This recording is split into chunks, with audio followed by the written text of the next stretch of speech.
Jeg har sgu research lidt rundt på YouTube. Hvad kunne man reagere til i dag på den her lækre Mattemus-kanal, hvor vi går efter 10.000 subscribers. Så tryk lige subscribe, hvis du er ny på kanalen, og vi hygger herovre. Vi har det fedt. Jeg har fundet den her mega lækre video, som jeg blev glad for at se, og den hedder simpelthen Tottenham Hotspur, A Generation of Losing. Og der tænkte jeg jo med det samme, at det ville være en video lige for mig. Så smid et like, hvis du skal se mere af de her type videoer. Det er en fra VSA, I kender ham nok, I don't know.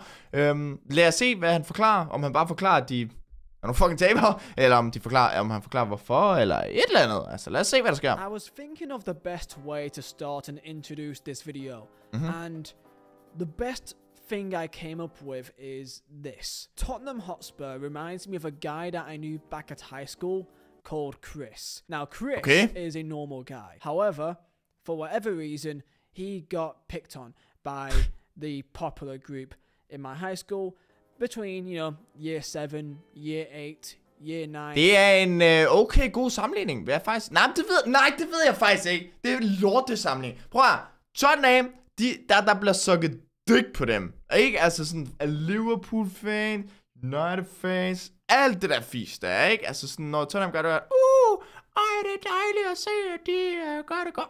De spiller noget flot fodbold. Sådan i den der Pochettino-era især. Holy crap, man skulle have på meget lort. But in year 10, he was no longer picked on. For no other reason than it simply got sad. The term beating a dead horse comes to mind. Where it's no longer entertaining to even bother. Så fordi at de er blevet så, de bare shit og ikke vinde, så folk er sådan lidt ligeglade, eller hvad? Trying to pick him as a target, and you move on to something else. That is the best way that I can describe Tottenham Hotspur. And I'm typing it. No, Chris is not me. I got bullied the entirety of my high school experience. Hey boys, if you can drop a like on the video, let's try to hit 3,000 likes. Hvorfor laver han shout-out for likes? Okay, hvis I ikke liker min på samme tid med, jeg liker den her, så men han har fået 3.000. Okay, lad være med at like hans. Jeg liker heller ikke min eller ikke like min bagle. And of course, subscribe if you're new. I want to hit 500,000 by the end of this year. Vi har bare samme ambitioner, altså. Here's my own company, mazaladesigns.co.uk. Link down below, top of the description for the best football prints in the market, all made by myself. Code YouTube for 10% off. Okay. Altså. Some rival fans will make jokes about Tottenham. The general Tottenham meme about not winning anything is kind of boring now. Like, no one actually really... Lidt true. Sådan, jeg tror, alle synes, det er lidt kedeligt at hele tiden skulle tage det op, men det er stadig bare lidt sjovt. Cares. The only time that people do care is when they end up playing in one of the cups. Of course, this year being knocked out yet again in the League Cup quite early. Hvilket er vildt skuffende for dem, især et år, hvor de ikke har europæisk. However, in the first round they entered, they got knocked out by Fulham on penalties. And as the FA Cup third round is right around the corner, and they are indeed playing my team Burnley, I was thinking, I felt this feeling before, when even as a neutral, I'm kind of hoping that Tottenham goes far in a cup. For no other reason other than it would be funny to see. By no means have I got any link to Spurs whatsoever, and realistically I should actually not like them at all for making me cry when I was 10 years old back in the 2008 calling cups at my final second leg. I still hate you, Roman Pavlyuchenko. I hope that you are not doing well. Why don't Tottenham win trophies? I mean, it's quite a simple question, right? I mean, in football... Altså, okay, så han håber på, at de kommer... Prøv at se, det er det, jeg mener! At der folk vil bare have, at Tottenham kommer og ej, det kunne være fedt at se dem vinde. Shut your bitch ass up! In sport, there's absolutely no guarantee that you should win anything. However, history does like to repeat itself, and the teams that typically win the most trophies end up usually always winning trophies eventually. Manchester United, despite their poor form in recent years, always ends up... Nå, men det er jo det, fordi man vil jo sige, at de sidste 10 år for United har været, altså, skandaløst. Det tror jeg, der er mange United-fans, der vil sige. I forhold til, at man var vant til at vinde så meget Premier League og så videre. Måske ikke lige kæmpe så meget mere om det de sidste 10 år. Men alligevel, du har vundet Carabao, du har vundet FA Cups, du har vundet... jeg ved faktisk ikke, om de har vundet FA Cups. Måske en FA Cup i hvert fald, hvad jeg husker. Vundet Europa League, sådan, altså...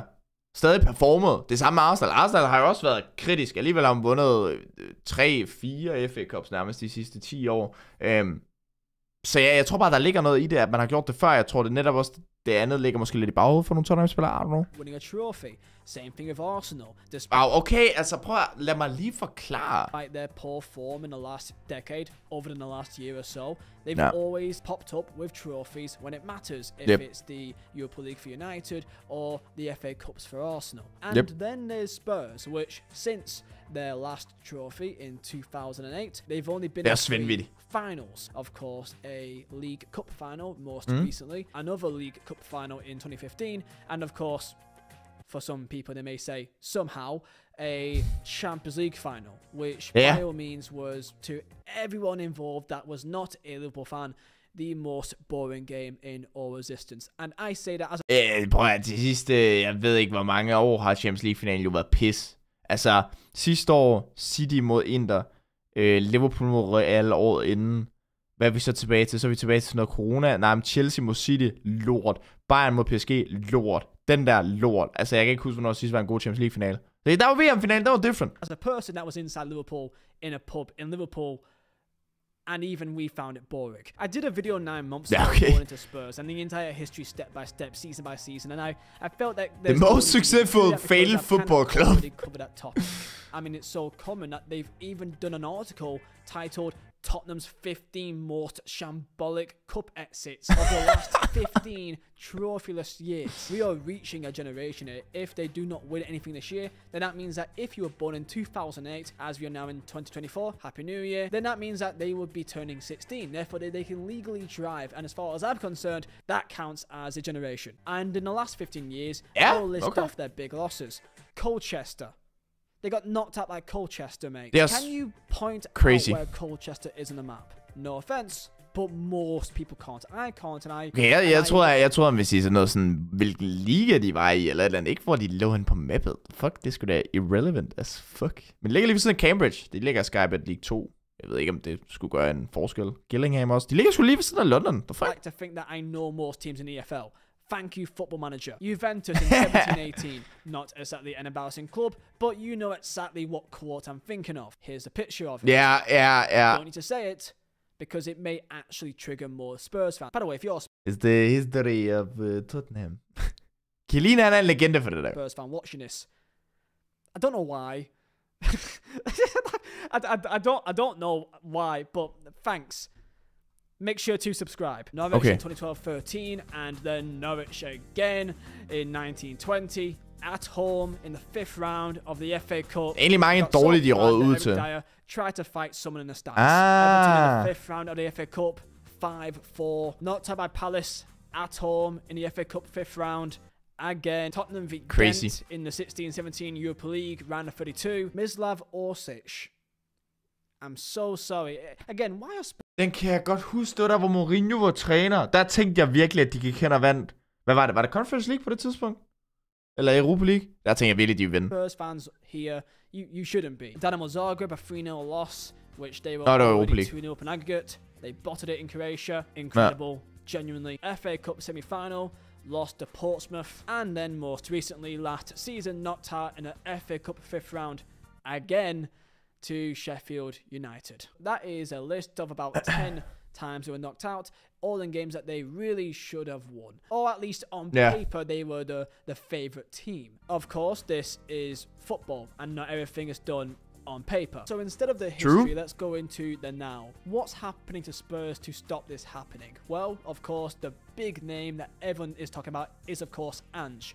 But I want to talk about the owners first, because they are really, in my opinion, what is the most important thing to highlight here. Because Daniel Levy, of course, has done some great things for Tottenham Hotspur. You can't deny that he has done good things for Spurs, more than bad. Tottenham Hotspur was, of course, a historic club before he arrived. Daniel Levy joined Tottenham Hotspur in 2000 and took over after the previous ownership. 22 millioner pund er fandme billigt. I still forget and find it crazy that he actually owned Spurs before that too. Before Daniel Levy came in, Tottenham Hotspur was seen as probably in the category of, let's say, an Everton, an Aston Villa, definitely probably more than a Chelsea, being seen bigger than Chelsea. This is, of course, before Roman Abramovich came in. So by no means may I say that Tottenham Hotspur were a small club, and they are still not a small club prior or now. They are still worthy of being in that top 6 conversation. But that is due to consistency and, of course, their heritage. That's what's kind of propped them up. And, of course, how much money they make, as they have by far the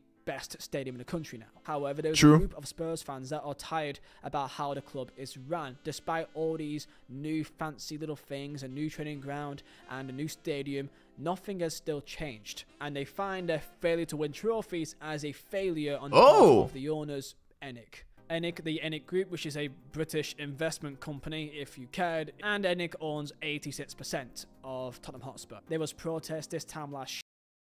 Hvor meget... Altså, er ENIC, er det noget Levy er med i, eller hvor meget ejer han så? Against Manchester City, with a banner titled Longest Trophy Drought in 71 Years, with another banner with a gravestone which reads Daniel Levy ENIC at the top, with 1 trophy, and ends with Didn't Listen to the Fans. To many people, this is a distasteful banner and is unfair to claim all failure of winning a trophy in 15 years, all purely on the ownership. And of course, throughout that, you may say that all the other positives around the club in terms of how much money is invested in terms of the new stadium, the new facilities, all things that, by the way, for example, Manchester United have not had since Daniel Levy's been in charge, really. There is this... Det er også vildt, at Ronaldo gik ud og sagde det. Men ja, altså... Man må også bare ikke... Altså, man må ikke undervurdere det, der har taget at skulle bygge et nyt stadion. Altså, det var også det, Arsenal kiggede igennem i 06, hvor man skulle rykke videre til Emirates, ikke? Altså, der gik man også nogle år, og måske ikke lige kunne kaste alverdens penge rundt omkring hister her. Det er måske også derfor, man havde behovet for selvfølgelig sende Kane videre for en 100 mil. Så man lige kunne få dem ind. Saying that sometimes the grass is not always greener, and is that something that you can put in Tottenham Hotspur's court? So if Spurs was to get new ownership, realistically the only ownership that can really actually afford the club is probably, you guessed it, oil states. And just this year, an article came out that reveals he's open to selling a stake in Tottenham, having been chairman since... Okay, no. Men altså... Jeg forstår det ikke. Daniel Levy was indeed open to selling a stake in Tottenham, in quote-unquote, for the best interest of the club. So, you would like to think that if you are a club with the infrastructure that Spurs has, the amount of investment put into it, into facilities, into transfers, into almost every area, that success has to be around the corner. That is how you would like to think football worked. But it's not happened yet. But you would like to think eventually it would, surely, right? The most frustrating part about all of this for a Spurs fan is that Tottenham are a good team. They are a good team, and they should be performing and be on a top... De er i hvert fald også, altså, det ser også bedre ud nu i hvert fald i forhold til sidste sæson. Der synes jeg, det så lidt kritisk ud. Men nu klart, altså, de er ikke godt hold. Jeg tror også, de får top 4. Jeg tror, de får den sidste plads, altså 4. pladsen i top 4. Men det har været mere den der sådan golden generation, som alle snakker om i forhold til Tottenham, hvor de netop ikke var nogen trofæer, hvor man havde en Eriksen, man havde en Dembélé, man havde en Son, du havde en Kane, du havde en Vertonghen og Alderweireld, forsvar, Lloris i sin prime, hvis man kan kalde det sådan. Kyle Walker var der også i en periode. Altså sådan, da man havde det hold, sådan, det var jo et godt hold, og derfor må man ikke at vinde. Kind of clubs much more often. In the past, they've been sometimes the second tier club, where they've been in the second tier of English football, so them not winning trophies is understandable. However, financially, of course, in terms of their facilities, they are at the top of the top table. Been in the top flight since 1978. They've been in Europe for 16 of the last 17 seasons, and top 4 used to be the holy grail. If you don't believe that, then watch back Peter Crouch's goal v Man City back in 2009-2010. It was a great moment. But now they've been in the top 4 for 7 of the last 14 years. And you may say, yeah, but with modern football, typically the same teams win the same trophies each year. There's always going to be a City, or Liverpool, or a Chelsea, or an Arsenal. But in the last 15 years, you've seen many teams that realistically shouldn't be winning a trophy do so. Birmingham City, Swansea City, Portsmouth, Wigan, Leicester, of course. I mean, they've won the FA Cups and the League Cups, and I mean, Christ, Leicester also won the Premier League, and Spurs realistically... Det der med, at der er faktisk hold, der er dårligere end dem, som har formået at kunne gøre det, og Tottenham så ikke har gjort det. Altså for den sags skyld i de år, hvor Arsenal vandt for eksempel FA Cup og så videre, var Tottenham jo også et bedre sted end Arsenal. men Arsenal formåede alligevel at gøre det. De har også været bedre sted end United, og United formåede alligevel stadig at vinde trofæer, så ja. Typically should have won it that year if they were on top of their game, as that was a poor season for everyone involved. The other winners showcases that there is always an element of randomness in dictating who wins what. So what does it come down to? Is it luck?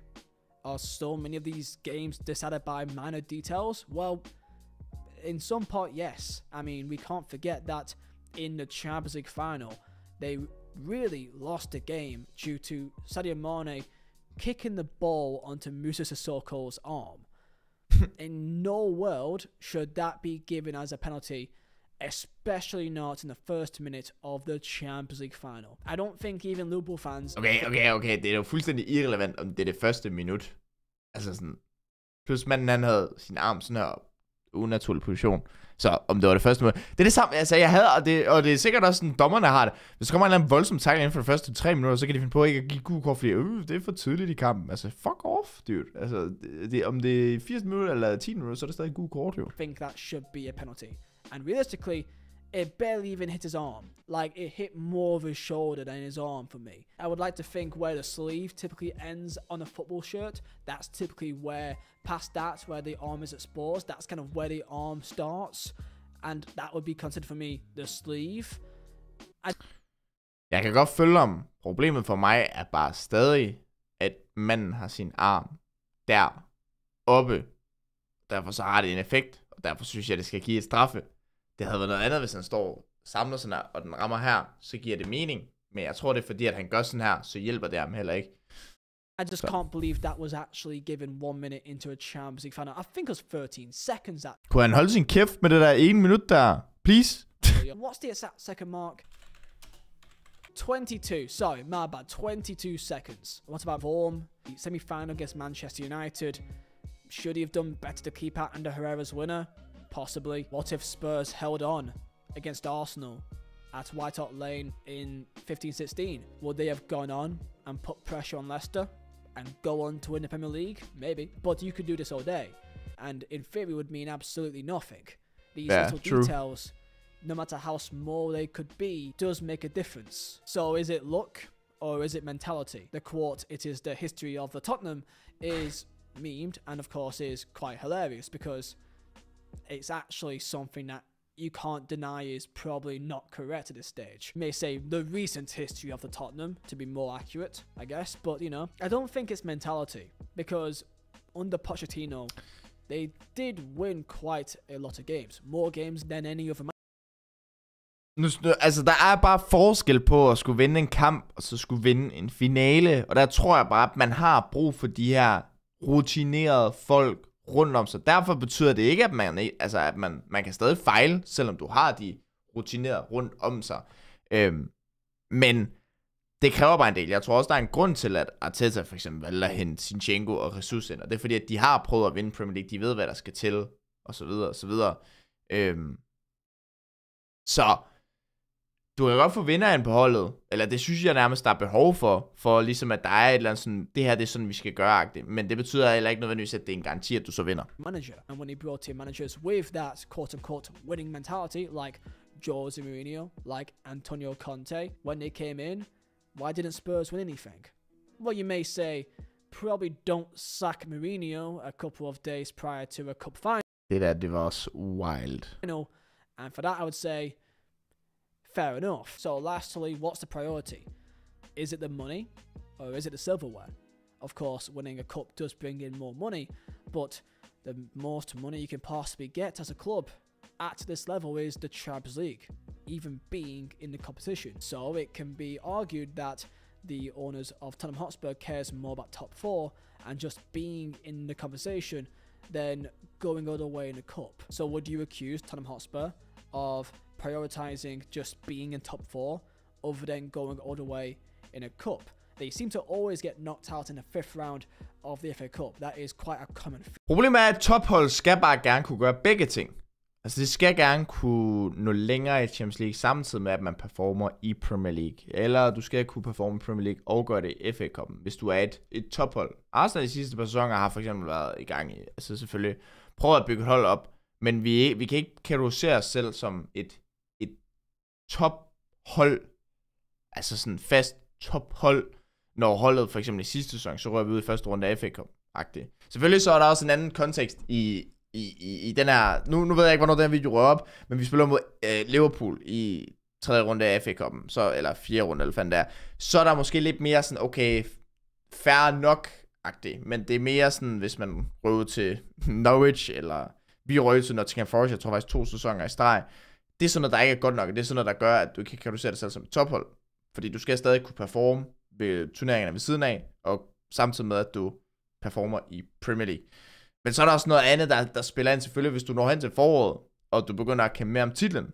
Og det ved jeg ikke, om Tottenham gjorde den her sæson, der lige bliver vist her. Det tror jeg ikke, de gjorde det, fordi det var 1920-sæson, tror jeg det var. Eller et eller andet, han sagde tidligere. Og de bare stadig sveder for en 4. plads, så synes jeg netop, at man skal prøve at gå for en FA Cup.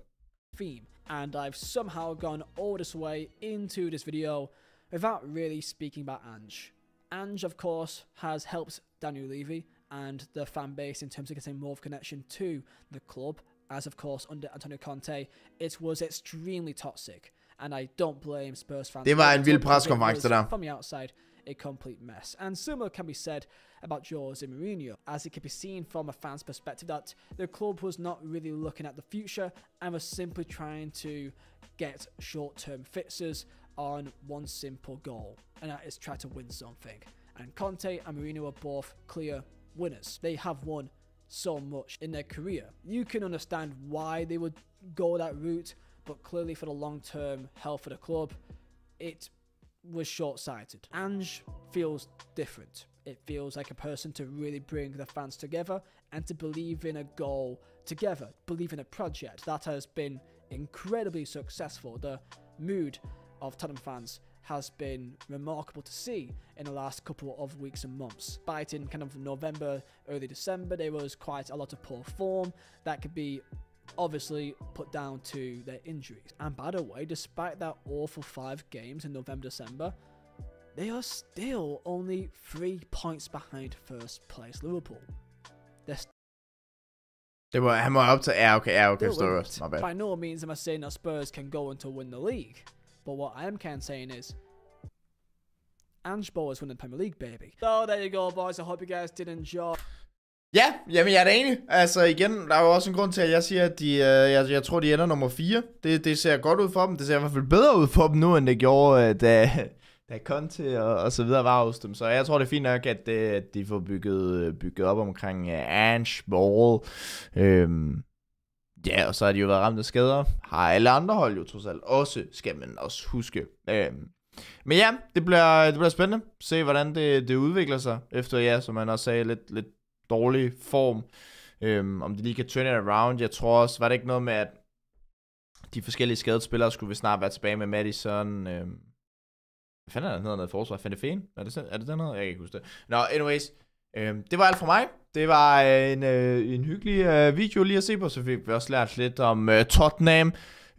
Trods alt, som jeg jo ikke bryder mig vanvittigt meget om, men det er alligevel meget interessant lige at blive klogere på den seneste generation, hvad der lige er sket. Fordi igen, ja, jeg lægger mig da gerne fladt ned og siger, at de har da haft et godt hold på et tidspunkt, hvor de måske ikke lige har gået over stregen med et trofæ. Og så er det fint nok lige at få en baghistorie på det. Anyways, jeg håber, I er nyt der. Hvis I gerne vil se flere, hvor vi ser sådan noget mere sådan lidt storytelling-agtigt, så skriv du gerne noget i kommentarfeltet, smid et like. Så håber jeg, at I får en mega fed dag. Og så have det godt. Til vi ses næste gang. Peace.